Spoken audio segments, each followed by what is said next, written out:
So, law and life. We're going to, in a little while, we're going to be hearing a reading from Nehemiah. And in order to understand any reading from the Bible, but especially a reading from the Hebrew Scriptures of the Old Testament, you really need to know the history surrounding the passage, or the passage doesn't quite make sense, because we worship and follow a God who acts in real time, and so you need to know what was going on in the real time if you're going to understand the actions. So, here's what was going on in the passage you're going to hear. So you remember the exile. You remember when Babylon came and knocked down Jerusalem and flattened the temple and took first the royalty, then the aristocrats, then the wealthy merchants, and then the artisans and the craftspeople as slaves into Babylon. So actually took them out of the land, and they were in Babylon for about 70 years as slaves. But leaving a few people back in the hometown, so to speak, back in Judah. When a bigger, better king came on the scene, King Cyrus of Persia, he was sweeping through the region and he overtook Babylon and conquered them. It was a policy of King Cyrus that all people who had been captured in war and taken as slaves would not only be allowed to go home, but he would help in the rebuilding of their nation so that they actually had a home to go to. So today's reading from Nehemiah, you're going to hear Ezra and Nehemiah. Nehemiah was the governor that King Cyrus had sent to Judah to help them in their rebuilding process. And Ezra was the priest, the prophet, the lawyer, the one who was conversant in Jewish law. And so they were sent to help the people reintegrate and rebuild their lives. Not so simple, right? Because the slaves, when they came back, the returnees came back, but there had been a group of people who weren't taken as slaves, and they had been living there for about 70 years, and they had come to view themselves as the faithful remnant. The faithful remnant. So then you have people coming back from Babylon, wanting to pick up their lives where their parents and grandparents had left them, wanting to move back into their homes and reclaim their land, but the faithful remnant were living there.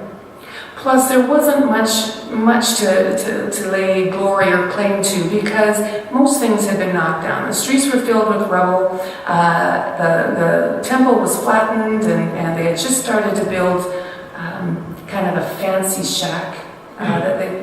Was a fancy shack, but they wouldn't have called it a shack, they called it a disgrace, but that's another word for another time.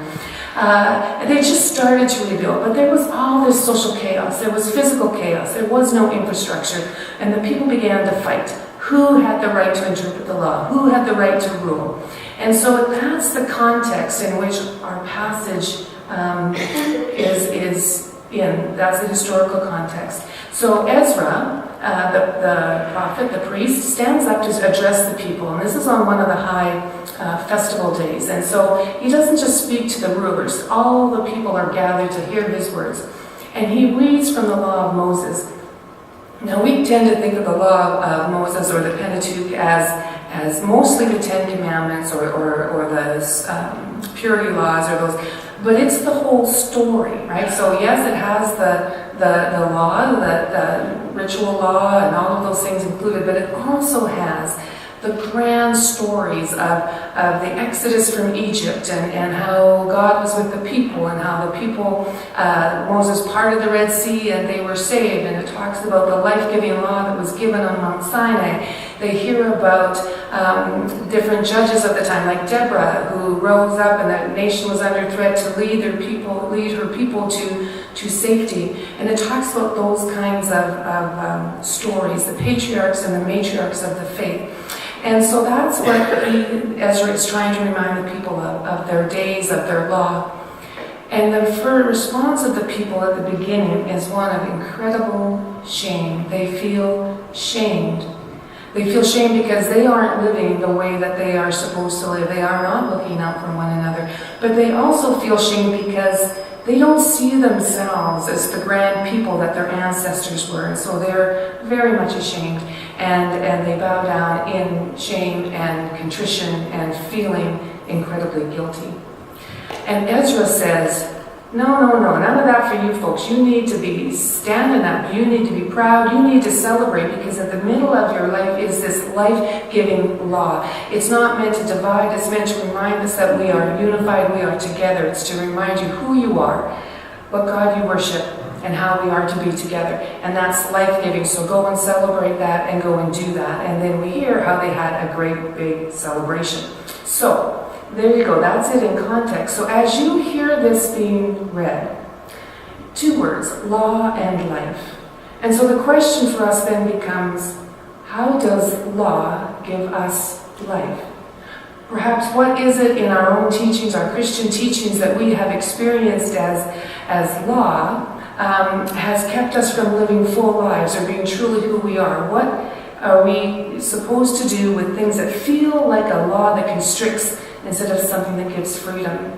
Because certainly in the Christian faith, the laws that we follow is a law of love, where all are welcome, where there is extending, and there is nobody with power over or power above. There is nobody left out. And so just to think a little bit, as you hear this passage from Nehemiah, how does the law that we follow as Christians bring life? And now we're going to sing Deep in Our Heart.